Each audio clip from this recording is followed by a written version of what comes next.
I think we will look back on what's happening with Trump right now as completely good. I think it'll be the best thing that could ever happen to libertarians. Hi, I'm Nick Gillespie with Reason TV, and we are in Las Vegas talking to Penn Jillette, the great magician and demystifier of all things in American culture and world culture, including weight loss, which we'll get to in a second. He's got a new book coming out, Presto, How I Made More Than 100 Pounds Magically Disappear and Other Big Fat Tales. Penn Jillette, thanks for talking to Reason. Well, thanks for wanting to. And when I started as a professional libertarian 20 years ago, you and Drew Carey were the fat fucks, and I was skinny. Yep. And now you guys are skinny, and I'm the fat fuck. Yeah, so thanks a lot for that. That's the way it goes, Seasons changed, and so did I. Yeah. You have been outspoken about Donald Trump and about Hillary Clinton. You were, in 2012, you supported Gary Johnson. Now you were... I don't feel your burn. Feel my Johnson. That's right. That's and you, for a while, you talked about you liked Bernie Sanders. You found him refreshing. Not for a while. Yeah. I was given a very specific job. I was told, watch all of the candidates announcing and critique the videos that they've put out. I was kind of told to do this just on the videos. And the only person who spoke about policy at all, and the only person with even the slightest shred of humanity, was Bernie Sanders. So I was very clear that I disagreed with him on everything, but at least it was a human being. In a story in Newsweek, and you also kind of talked about this in a recent issue of Reason, you said, as an atheist, you got on your knees and prayed for a politician who would be authentic. Yeah, and then God smote you because Donald Trump is... This may be a little solipsistic and narcissistic, but I believe what's happening in politics right now is strictly to punish me. There's no other reason. I really thought there could be no one worse than Hillary Clinton. And there is no one worse than Hillary Clinton, except Donald Trump. And I also, what we want, we got a tremendous amount of stuff out of Donald Trump that is really, really good. We got absolute proof from Bernie Sanders and Donald Trump that Citizens United did not destroy our system. The two candidates, starting out with the least money, did fabulously. Jeb Bush was the one who wins. It comes down to Jeb Bush and Hillary Clinton if Citizens United destroyed our whole it didn't. Yeah. And we have proof of that. I mean, just absolute proof. I don't know why people even mention it anymore. We got proof of that.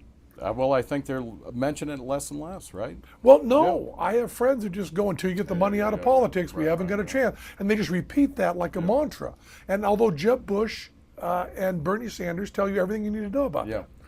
And the other thing is, after all the Bush and Clinton, I would have told you, I mean, if you talked to me 3 years ago, maybe you did, I would have told you, and maybe I did, that I really wanted someone who, and this is a horribly overused word, but I guess I'm going to use it, someone who was authentic, someone who was in some way honest. You want to be careful, but honest. And once in a while waffled on issues, and once in a while shrugged, and who had some sort of emotional stuff, and it was all so sterile. I wanted to get a little bit out of Steely Dan, a little bit into punk rock, have all that happen.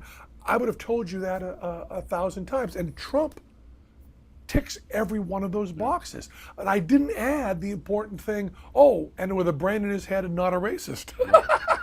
Well, I just thought that was all that mattered. You were on 2 seasons of Celebrity Apprentice with him. And from what I understand, the turning point in your relationship with him is when you you described his hair as being made of cotton candy made of piss. I said it looked like. I didn't ever claim it was made of piss. It looked exactly like cotton candy made of piss. I'm not sure that was the turning point. The turning point actually, in those wild times of no sleep, and pretending to be part of something that's not really happening. I mean, we are co-workers on a television show. He's not seeing if he's going to hire me. He has no job. The places he could hire me, the casinos that he has that have showrooms, he put into bankruptcy. Right. He no longer owns them. So he can't hire me. Plus I have a job. So that's all completely fake, right? But during the time, it's not Stockholm syndrome. It's Actors Playhouse. Yeah. You get yourself. It's an improvisational, 5-week improvisational show, in which you've decided that he is the boss and you are the employee, and you do that. So this is like the Stanford prisoner experiment. A little bit, Yeah. a little bit, more like that than like entertainment. So during that time, I know that Donald Trump's lying about a lot of what happens, but I also know that I'm also not correct, because everything gets jumbled together. But there was a time when they asked me, while I was still in the show, if Donald Trump ran for president, if I'd support him. And I said, absolutely not. And I believe, and this may be the most damning thing you'll hear me say about Trump, I believe I liked him more than anyone else who was on the show. During that time, I said I would not support him for president. And I got a call instantly from the powers that be, not Trump himself, saying, no, you must support him as president. And they said it's going to come down to you and Trace, and he's going to want to know that you both support him for president. And I said, well, I don't. And they said, well, you really have to, because he's looking at the big picture here. And I go, we're on a television show. So I was told when I said I wouldn't support him for president that I would not win. Yeah. And if you watch the final show, and don't, why would you? He says, you're being judged on the quality of your ice cream, the quality of your final presentation, how much ice cream you sold. He gives a whole list of the criteria. And then he says, Ped, you did the best ice cream, you did the best. And he checks them all off that I won every category, and said, oh, by the way, Trace wins. Now, the Walgreens people were very upset by this, because they wanted to sell my ice cream and do a whole thing. And NBC was very upset by this. They were both so upset, as a matter of fact, that they gave money to my charity kind of under the table. So I actually ended up making more for my charity than Trace did, because of kind of guilt money going in. They were very upset. I was not, because the rules of this show are that he decides who wins. And there's no other little, as a libertarian, we care very much about the rules. We really do. And if you and I are playing a game, and I've decided when I go in that whatever you say goes, and then you say something, I'm not allowed to say that's unfair. There cannot be no unfair. And I also like to say on Celebrity Apprentice that I am a terrible, terrible chess player. I'm horrible. But I can sit here with you and tell you what the rules to chess are. I can tell you what the rules to Texas Hold'em are. I can lay those out to you. I did 2 full professional runs of Celebrity Apprentice and did very well. I did as well as you can do and still be a failure. And yet I can't tell you what any of the rules are. There is not a game being played. Is that what would a Trump presidency, which ultimately is unlikely, but is that one of the things that worries you about it? It's like we would be in an America where there are no clear rules, although he gets to decide them. Not going for a joke and just trying as hard as I can to tell the truth. I think he doesn't really have strong convictions and sense of right and wrong. He's not really, really smart. He's not stupid, he's not a dumb guy, but he's not smart like presidents are smart. We make jokes, everybody makes jokes except me, about George W. Bush not being smart. He's smart. He just is.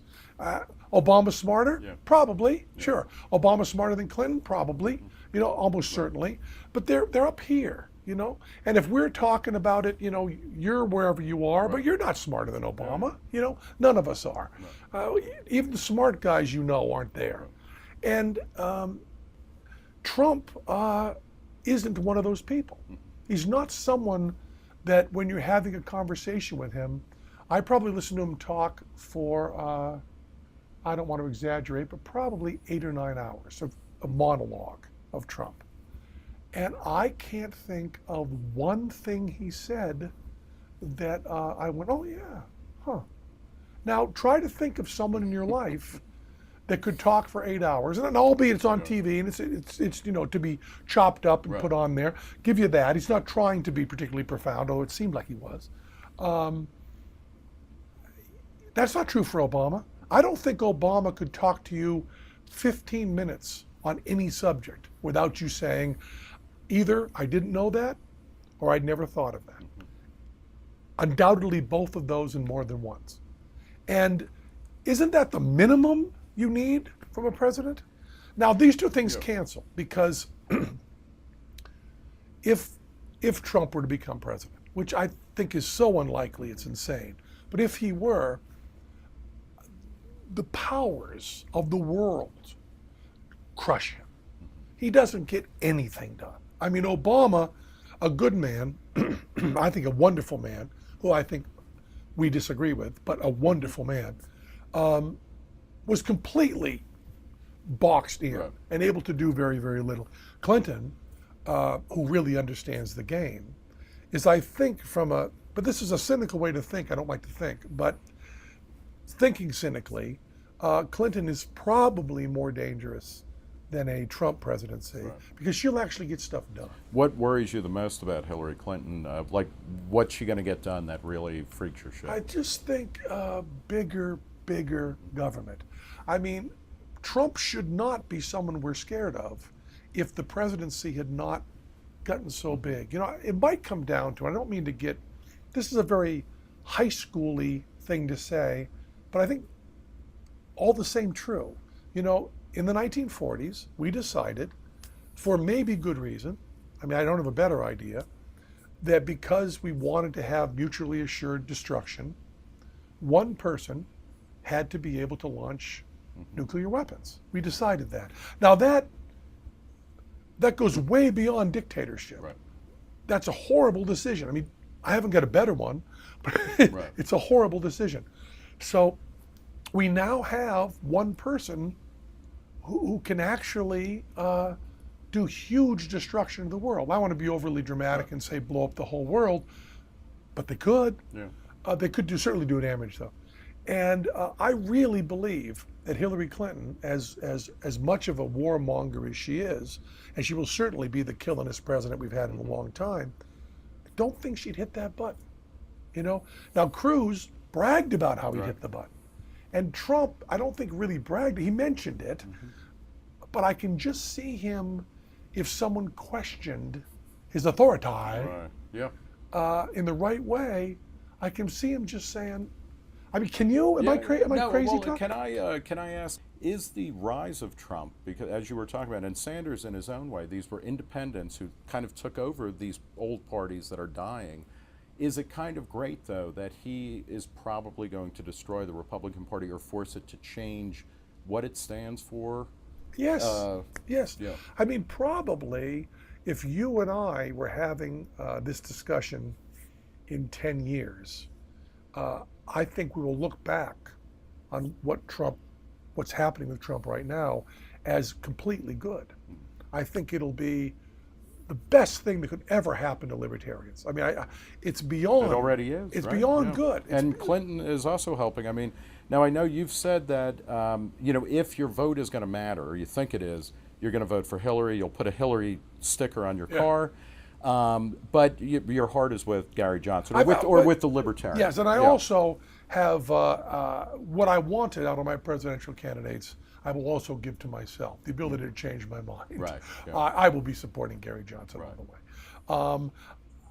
I think one of the problems, I talked to a guy in LA, a guy pitching a show or something, but a guy who has a lot of money and who you would typecast as a liberal like this. And he said, and maybe I'm missing a joke or I wouldn't see the irony, but I don't think I was. I think I usually know a joke when it bites me in the ass. He said, I'm supporting Trump because I want to watch it burn. Yeah. I think there's a lot of that. I mean, anybody in the intelligentsia who's supporting Trump is supporting him to watch it burn. I don't think any of them believe he will fix anything. But, I believe that if I hadn't sat in a room with Trump for a long time, I might have a more accurate assessment of this. I might be confused by the fact that not that guy. No, not no. What are you doing? Not, no. And I also feel a little bit. My friends talk to me, and they start talking about Trump, and I say, well, no, however bad you think he is, he's worse. I mean, you don't have the intelligence of the imagination. Now, I say this all within the box. This is a story that is so important to me. Al Franken, I worked with on Saturday Night Live. And we weren't friends, but I was over his house a couple times. I probably knew him personally a little better than I know you, which is, we're acquaintances, right. But never talked for hours. And when Al Franken was running for the Senate, he wrote me an email and said, would you support me and would you do a few little things for me to be senator? And I wrote back to him and said, Al, I like to work with you. You're a good guy, but I disagree with a lot. I'm a libertarian, and I can't in good conscience support you. I really don't want you to win as much as I like you.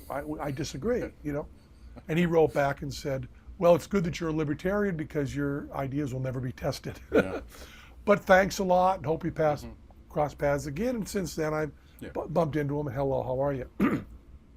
When Donald Trump was running, I was asked, I think the first person that asked me was Lawrence O'Donnell, who asked me, you were around Trump, what do you think was it? And I said, I kind of liked him. I thought he was good in the show. I think he has a lot of skill sets for the show.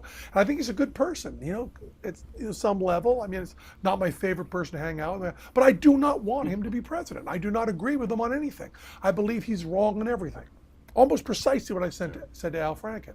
And his reaction was to start tweeting out that my magic show was awful. Yes. Terrible magic show. And it made me think, and actually there's video that is interesting. I think, I'm not interested in it now, but I think I might be in a few years.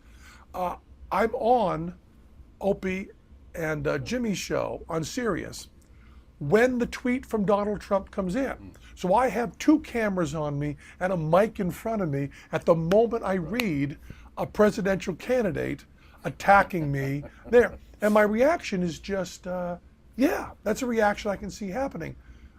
But we're supposed to be better than that. If you're going to be our spokesman, you've got to be better than you are personally. You've got to be better. And Trump, the very pettiness and the very honesty that I respect him for so much, if you're going to be president, we can't have that. We're sure, we are absolutely positive that George Washington was a miserable prick. But when he spoke for all of us with a great conscience. And I'm not sure you want a president who's taking shots at a carny performer. You're much more of I don't mean to damn with faint praise, but you're much more of a historian than I am. Do you have an example in American history of a serious political candidate attacking a trivial personality? Do you have like Lincoln going, 7 years ago, I saw this magician who really sucked? Right. Or maybe he slagged John Wilkes Booth. Yeah, that's of course. the beginning of it. But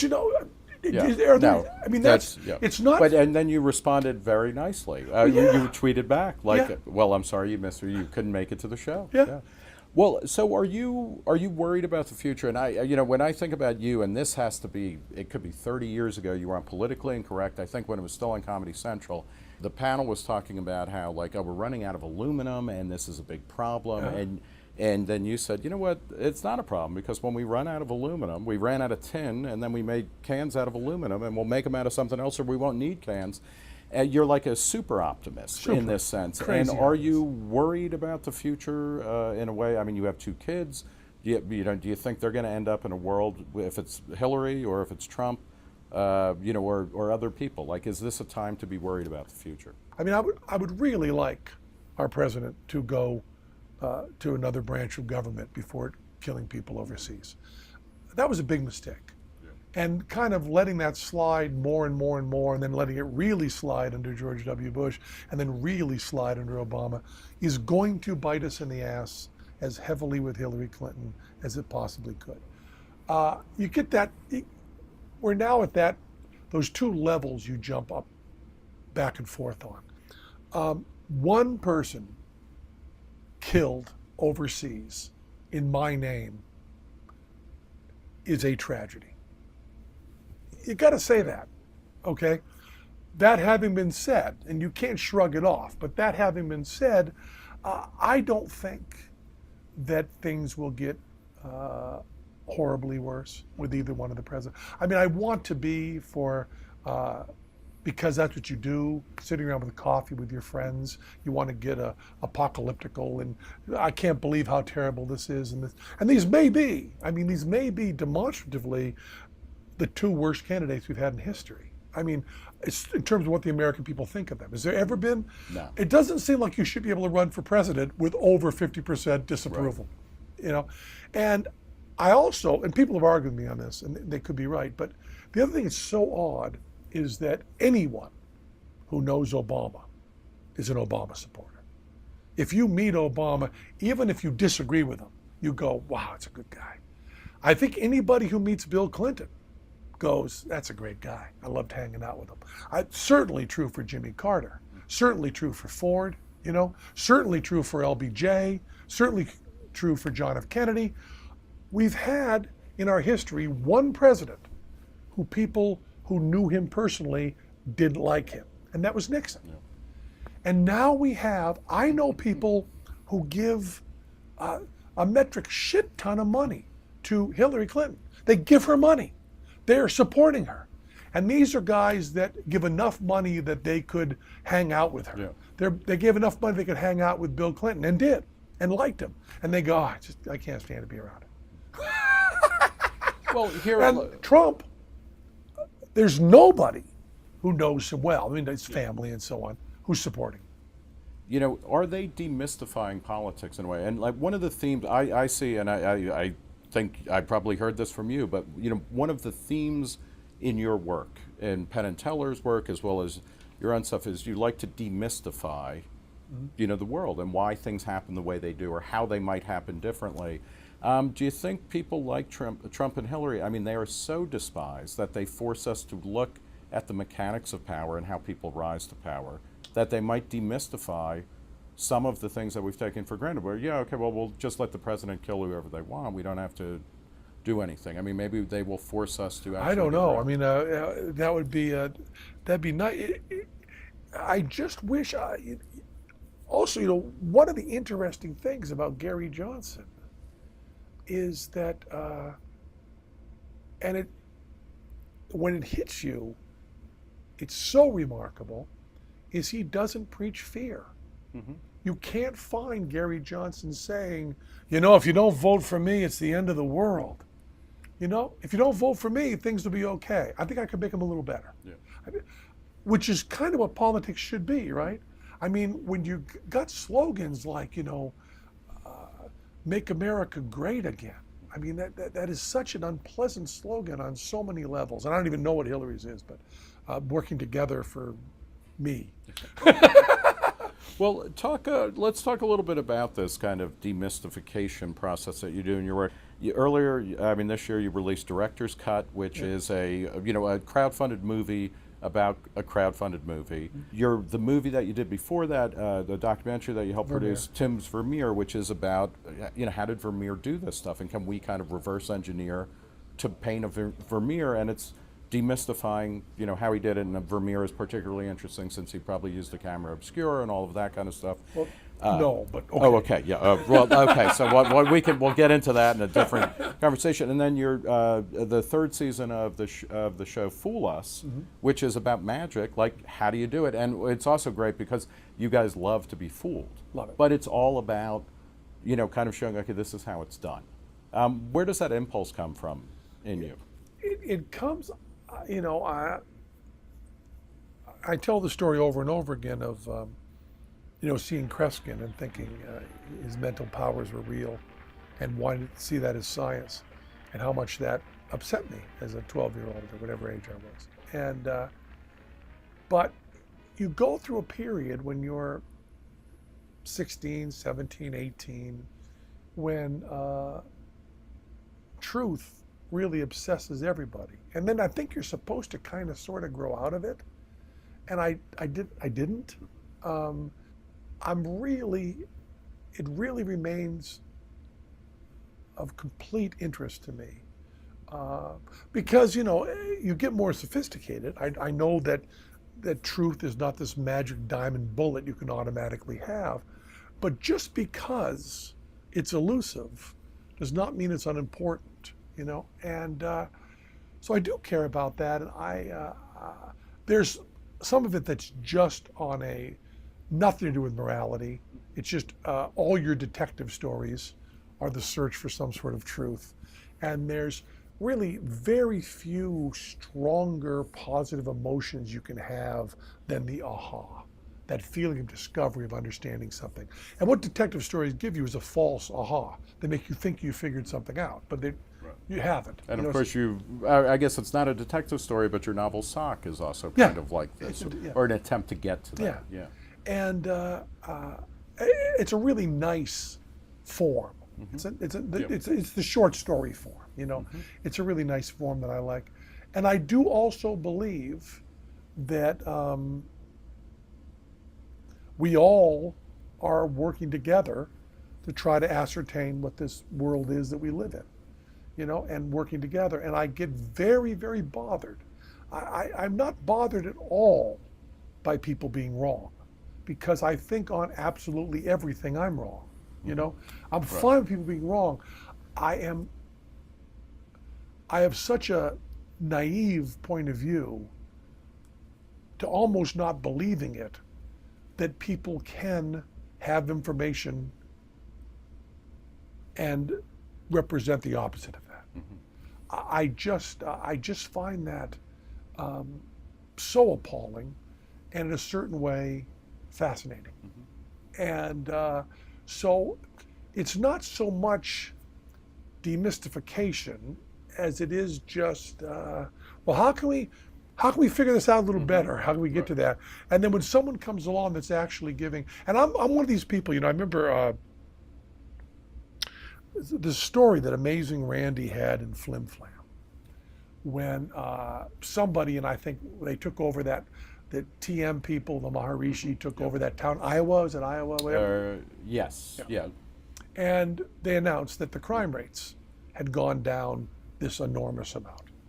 And Randy was sitting there looking like I think this is the kind of thing you guys do too, going, well, they say crime rate's gone down. There might be an angle on this. It might be that so many of these people have moved in that it's thrown off the demographic. It might be that they're doing self-policing. And he spent a few days on this. And then he called the police chief of the town. And the police chief said, no, crime hasn't gone down. And that's that's the trick I always fall into, the trap I fall into, is I always think, a local entertainer here just announced crazily he was making like $70 million a year. And we were sitting around going, well, how could he be doing that? And then finally someone just said, he's lying. That's how he's doing that. You try to say, he's counting the absolute gross, what he could be making if every seat was sold. No, he's not. Yeah. The crime rate just didn't go down. Right. And that kind of stuff, I always think there's a finesse, or there's some sort of there's a clever wording there. I'm always thinking there's weasels that are doing these little sliding things. And sometimes it's just out and out lying. So what I'm not good at is the out and out lying stuff. Stuff like Vermeer, where there's really no lie made. It's just we've gone down the garden path. I'm fascinated by. But somebody who just says, oh, no, that's just that. Yeah. So, there's a real generosity of spirit in that, of like trying to, ascertain truth and share it publicly, and also showing the steps. I mean, this is, I've seen your act multiple times, and, one of the things that is great is when you show how things are done, and it's more complicated than that. But in Presto, this is like Ben Franklin's autobiography, How I Made My Way in the World, but it's how I made, a third of myself disappear, right? Yeah. Talk a little bit about that. Like, what motivated you to do that, or motivated you? I mean, I'm sure you had started weight loss for a long time, but this time you saw it all the way through. Yeah, I'd always been. Well, there's so much to say about this. I believe, the strongest disclaimer ever at the beginning of this book. Only a few. What I essentially say is, if you take medical advice from a Vegas magician, you're an asshole. Actually, I don't know if this is worse. You say if you take medical advice from a juggler, right. you're an asshole. Yeah. But I've never been asked to write a book before. The books that I've written, when they cover atheism and libertarianism and so on, are things that I really wanted to write. When I started dropping weight really, really fast, which was just a side effect, what I really did was started getting healthy really, really fast. People, my friends, plus people on the street said, tell me how you did this, tell me how you did this. And my answer would always be, I don't know, I'm not a scientist. Only 600 people have been through this. We haven't got any control groups. It's, we know that half of what I'm doing is bullshit and accomplishing nothing. But we don't know which half. Right. And we don't know where it is. And this is, you're on the nutritarian diet. Yeah, correct? Pretty much, yeah. Can you just explain that briefly? I do pretty much no animal products. I don't like to use the word vegan, because vegan has a lot of political, but no animal products. And no refined grains. You notice there's no mention of no GMO. Right. There's no mention of organic, although all that stuff overlaps, not to me. No animal products, no refined grains, and then extremely low salt, sugar, and oil. There's all this stuff that will say olive oil is really good for you and stuff. All that stuff gets thrown out. You get plenty of oil, salt, and sugar. If you want none of it, you'll get plenty. That's what I eat. And then every couple of weeks, I go out with friends or something and eat what I used to eat, which is remarkable because I had to promise myself that because I thought I was giving up something, but now there's no cravings, no desire. I can sit around people eating cheeseburgers and pizza and it means nothing because you change your microbiome, maybe, but that's what a lot of people think. And you also change your taste, your taste. I make a lot of comparisons to music, you bang out that 3-chord rock and roll and you absolutely love it. And then at some point in your life, you listen to a little bit of, maybe you get there by Zappa, however you get there, you get to Miles and you get to Stravinsky and you get to Sun Ra, and all of a sudden you realize, well, that 4 on the floor with 3 chords is really, really nice, and a guy screaming about fucking is really nice, but there's all this other stuff out there. And I had been eating those same flavors, salt, sugar, and fat. I've been eating for, 60 years. And all of a sudden I realized, wow, there's actually a taste to corn besides salt and butter. Right. There's actually all this. And it's so easy when you're unhealthy to lie to yourself. Everybody helps you, I'm not blaming anybody else, but it's very easy to find an excuse to eat that cheeseburger that night. And I also don't believe anything anyone says in the hospital, right around when they come, or on New Year's Eve. I don't believe anything anymore. That's about a time when we're all lying all the time to everybody. So I didn't make some sort of big problem. I was in the hospital with high blood pressure, but I made no big declarations what I'm going to do. And to me, and I don't know, you'll find that this book, there's never been, I don't believe, a weight loss book with more first-person singular in it. There's almost no second person. I don't tell other people what to do for moral and artistic reasons on this, because I don't know. But if your question is, what do you think you did? I answer that completely thoroughly. But for me, and this is so simple now and so hard then, I've never been proud of anything easy. And when you think about it, very few people are. People brag about climbing Everest. They don't brag about climbing up a hill with a small incline, a nice grassy walk. And every diet I tried, what I call the New York Times grown-up diets, where you can eat just the way you're eating, just a little bit of portion control, and be a little careful on this, and why not be vegan till 6, and then only eat meat at night, and why not do this? It won't change your life at all. And all of a sudden, like a diamond bullet, I went, I've never enjoyed anything that didn't change my life at all. I mean, isn't that what life is changing it, I didn't learn to play upright bass bebop because someone said to me, you can learn this without doing anything. Just take what you normally do in the day and kind of slide a bass string under it. No, you want to play till your fingers bleed. And just so you can look at them and see them bleeding. Even if you're not getting better, it's the effort that's the fun of it. And in magic, Teller and I, we don't need any new material. We have outrun the clock. We have 5.5 hours of material and how many years to live? A couple decades, if we're lucky, to be working. We're not going to use up that material. The audiences in Vegas rotate. We do new tricks simply because we like to do new tricks. And we choose the new tricks based on how hard they are. And believe me, we don't tick off the easy ones. It was hard. Is that impulse to remake yourself or to challenge yourself, is it just a personality temperament you're born with, or is it an ideological commitment almost? Or, is it an act of will? Or is it just who you are? Well, you can disguise the nature-nurture question any way you want, and I can't answer it. But, he is not busy being born, he's busy dying. Okay. Let me, and this is my final topic, I did not realize this about you because I had read poorly in your life story, but Bob Dylan, who you just quoted, is one of your heroes. Yeah. Why is Bob Dylan one of your heroes?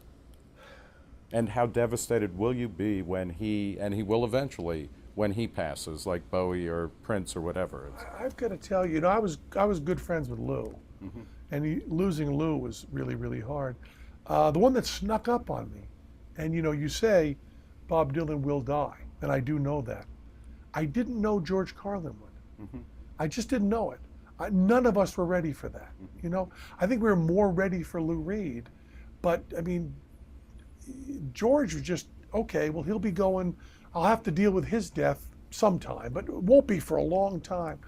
I've been a fan of a lot of people, and I hate it that we have this culture that tries to turn everybody into fans, and then at the same time ridicules them. We use the phrase fanboy, and people will come up and say, I feel like such an asshole, but I'm a big fan of yours. And you go, don't do that. I am proudly a hardcore fan. At the time I met Lou Reed, I was president of the Lou Reed fan club. And he told me I had to stop that if we were going to be friends because it was too creepy, which is true. You can't do that. What did you like about Lou Reed? And then we'll get to Dylan. I love the blending of levels. Night of the Living Dead, George Romero's first movie. His description of it, not the ads for it, nothing else, was, and I'm not going to give this word for word, so forgive me, but it'll be close. He said, Night of the Living Dead is what happens to America when a truly radical political form takes over. Pow! That's everything.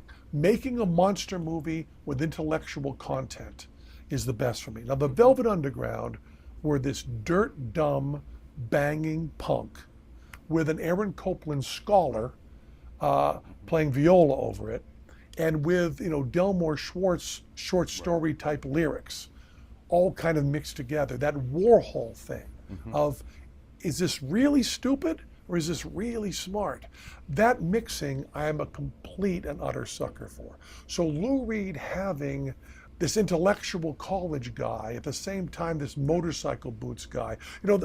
The best example of this, and unfortunately the band doesn't play it out, but the best example is a stupid rock band named Steppenwolf. Right. Oh, sure. I wish they'd done a little more. Yeah. I mean, you actually don't want to do much more than Born to Be Wild and Magic Carpet Ride. Monster, which, for those of you who hopefully will never hear it, is an attack on America by a Canadian band. But yes, no. But so Lou Reed really had that. Yeah. But Dylan, I look back on the music I listened to, and you can't trust your musical taste at all 3 years plus or minus your first blowjob. That information is not valid. So you got to tell me when you first had sex, and then tell me the music you liked from 3 years before, 3 years after, and you're not allowed to talk about that. You're not allowed to, because maybe that song was playing during, and it's nailed in, it's a different thing happening. But I look back on the music from when you're really forming, so many of the bands get worse. And I shouldn't say this, but I'm going to. The Beatles are still a very good band, but they're not as good as I thought they were in 68 or 69. Really good stuff. I mean, Hey Jude and Revolution, there's wonderful stuff there. I'm not in any way putting them down, but they're coming down a little bit. Not a shitty band, but a little bit. Still probably the best band, maybe, but a little bit down. But Dylan, you go back to Blonde on Blonde, and it's better now? But that's not the surprising thing. If you and I were sitting talking after Blood on the Tracks came out, Blood on the Tracks comes out, we're sitting there talking, and then you say to me, and you know something, this guy will do a better record than this in 2005. How high are you, Nick? The fact that you can go see Paul McCartney, and he does a wonderful, wonderful, wonderful show. It's full of hits. He hits every note. The band is hot. The band is tight. It's exactly the show you have expected him to do if you guessed from 1970 what he'd be doing. Oh, there's fireworks on Live and Let Die. Sure there are, of course. Dylan, I defy you to say what he's going to be doing 6 months from now. He is just driven by pure art. His son said to me, and you have to be very careful to not break confidences, but I don't think I am here. His son said to me, there is no doubt that if my dad had never made it, if he was sitting on the side of the sidewalk with his guitar and a hat out in front of him, he would be doing precisely the same songs. His whole career would be exactly the same. Now, there's certainly hyperbole in that, but it's kind of sort of true. And I've also found out, and I didn't know this, I don't know how I didn't know this, but Christopher Hitchens, Salman Rushdie, is that enough name dropping in one sentence? Salman Rushdie told me that Christopher Hitchens used to play this game where you could name any line from any Dylan song, any time in his career, including the Christian period, and Hitchens would give you the next line. Wow. And I went, really? How come I didn't know that when he was alive? And I found out that Salman Rushdie, his whole world is Dylan, And I really think if we have anybody who's Shakespeare in our time, it's Dylan. And he just speaks to me more and more. And he once said in an interview that the purpose of art was to inspire. And when you see a Dylan show, you would think he's so good. If you go see a jazz cat who's so good playing bass, you can leave that show going, why do we even pick up a bass again? But for some reason, and I'm not the only one that feels this, at the end of a Dylan show, art just seems so good. I want to go write a play. I'll write a novel. I'll stay up all night and write a song. And you don't care that it's not as good. The other thing I love about Dylan is he is a freak, not a cheerleader. When you go see Springsteen, it's all this inclusive stuff. Don't we all love girls and cars? And don't we all have an economic downturn? And don't we all want justice? And we're all here, and and woo, and let's go. And it's this feeling of camaraderie. The whole show, everybody's Bruce Springsteen. And you might want to make comparisons between Springsteen and Dylan, and I think you'd be completely wrong. Because even if they both have gravelly voices and both come from the same traditions, he's a cheerleader. And that's good, nothing wrong with that. But Dylan just stands there and says, I am speaking for me. Maybe some of this is true for you too. I don't know. But I'm digging so deep. All of his mining, is going towards his heart and deeper into his brain. He makes no attempt that I can tell to say, oh yeah, this is going to kill them. Yeah. This is what they'll like. And that's where universality has to live. You can't be universal if you're trying to please other people. You can only be universal if you have so clearly who you are. And Dylan has no idea who he is, but he's still searching, and he's sharing that process with us. And people tell me, you're such a Dylan nut. What album should I listen to? And I always tell them, stay with the 21st century. You don't even need to go before that. Who else? Yeah. And I would throw in Chronicles is probably the most, I think it's the most fully realized beat prose. It's better than Kerouac. It's better, it's, and that is like a whole other genre for him. That is awesome. Thank you. As I consider myself a Dylan nut, and you have given me a new appreciation. Did you for know him, that so about appreciate Hitchens? I did not, and I wish I had. Because the people that I know and read about who are really literary, they will always come up with Shakespeare, Burns, Dylan. Yeah. And it actually, and this shows what a bad education I had. Actually, the past few months, I've been really going through the Shakespeare stuff, going, wait a minute, you know what I mean? I guess he's the Dylan of his time. I guess he's the Dylan for all time. I guess he really is the best. I should know more about him. Yeah. Well, we will leave it there, and we will also leave people knowing about Presto, your latest book, How I Made More Than 100 Pounds Magically Disappear, and Other Big Fat Tales. Yeah, and you'll also find libertarian stuff in there. All right. Well, I think the way that you were talking about Dylan and that search, both for truth, but also self-recreation and not even invention, as much as it's a search, I find that very consistent with a kind of libertarian ethos. So thank you for that. Feel my Johnson. Well, we will leave it there. The man is Penn Jillette. The latest book is Presto. Thanks so much for talking to us. Oh, it's such a pleasure. Yeah.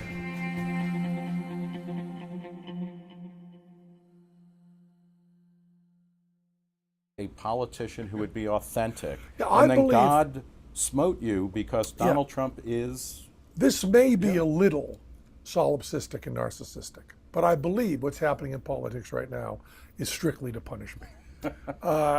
There's no other reason. I really thought there could be no one worse than Hillary Clinton. And there is no one worse than Hillary Clinton except Donald Trump. And I also, what we want, we got a tremendous amount of stuff out of Donald Trump that is really, really good.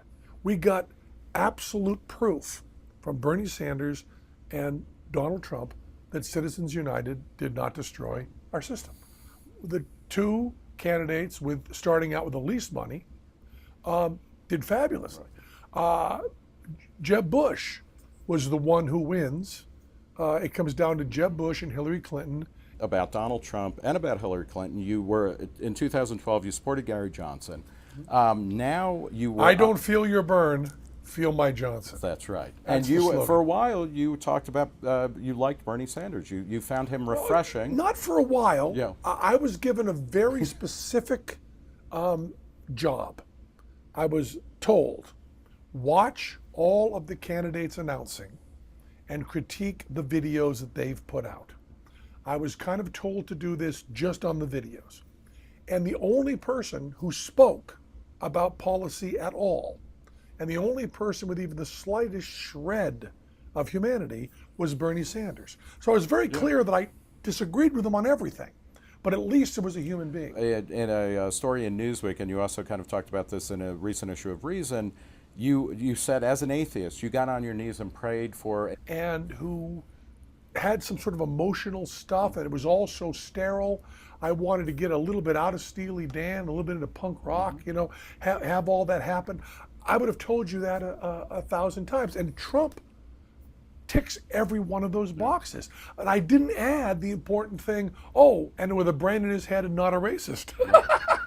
Well, I just thought that was all that mattered. You were on 2 seasons of Celebrity Two tours Apprentice with him. And from what I understand, the turning point in your relationship with him is when you discussed, or you described his hair as being made of cotton candy made of piss. I said it looked like. I didn't ever claim it was made of piss. Okay, yeah. It looked exactly like cotton candy made of piss. I'm not sure that was the turning point. The turning point actually, in those wild times of no sleep, and pretending to be part of something that's not really happening. I think we will look back on what's happening with Trump right now as completely good. I think it'll be the best thing that could ever happen to libertarians. Hi, I'm Nick Gillespie with Reason TV, and we are in Las Vegas talking to Penn Jillette, the great magician and demystifier of all things in American culture and world culture, including weight loss, which we'll get to in a second. He's got a new book coming out, Presto, How I Made More Than 100 Pounds Magically Disappear and Other Big Fat Tales. Penn Jillette, thanks for talking to Reason. Well, thanks for wanting to. And when I started as a professional libertarian 20 years ago, you and Drew Carey were the fat fucks, and I was skinny. Yep. And now you guys are skinny, and I'm the fat fuck. Yeah, so yeah. Thanks a lot for that. That's the way it goes, you know. So, Seasons changed, and so did I. yeah. You know, you have been outspoken. If Citizens United destroyed our whole it didn't. Yeah. And we have proof of that. I mean, just absolute proof. I don't know why people even mention it anymore. We got proof of that. Well, I think they're mentioning it less and less, right? Well, no. Yeah. I have friends who just go, until you get the money out of politics, we haven't got a chance. And they just repeat that like a mantra. And although Jeb Bush and Bernie Sanders tell you everything you need to know about that. And the other thing is, after all the Bush and Clinton, I would have told you, I mean, if you talked to me 3 years ago, maybe you did, I would have told you, and maybe I did, that I really wanted someone who, and this is a horribly overused word, but I guess I'm going to use it, someone who was authentic, someone who was in some way honest. You know, you want to be careful, but honest. And once in a while waffled on issues, and once in a while shrugged.